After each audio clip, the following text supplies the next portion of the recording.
You spoke about data integrity. Yes. Especially in the AI space, there isn't any governance in place. Yes. What can be done there, especially as a marketer, to ensure that either it's content or data that you pick up is falling under the policies of the organization, or by large, you're not violating it in any form? Oh, absolutely. I think this is a very, very important question, and I'm quite sure that we haven't figured out as marketers or as consumers of AI tools. Because right now, to be very honest, there are no cadences. There is no review mechanism to understand. But when I referred back to what I said, going with industry-grade platforms or tools, you're at least rest assured that plagiarism or attribution of a certain content to a certain some of that pieces is probably better taken care of than taking other tools. But having said that, again, when we look at our own functions, after we've deployed these tools and after we have gone through this holy grail of getting AI ready, I think one very important aspect is having a policy in place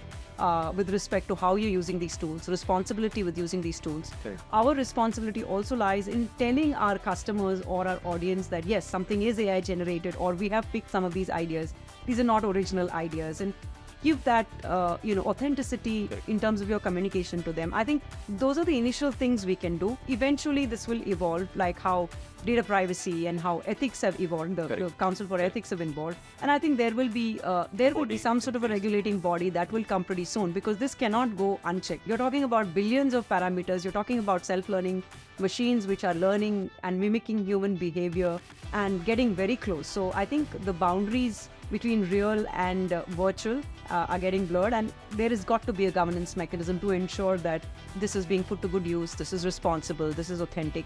Right. And I think we will see some of that coming into picture very soon. And as it is, I'm sure most organizations are in the talk for guiding, governing, reviewing some of these tools and updates that come. So yes, we should see that. And I think marketers have a huge responsibility in shaping that. It's not just about, taking in a few new tools and feeling really good about it and showing some of that productivity efficiency. I think we have a responsibility to also ensuring how do we translate that into proper, authentic communication with our clients, communication with our with our teams, with our people, as well as with the CEO and the larger leadership at large. Okay.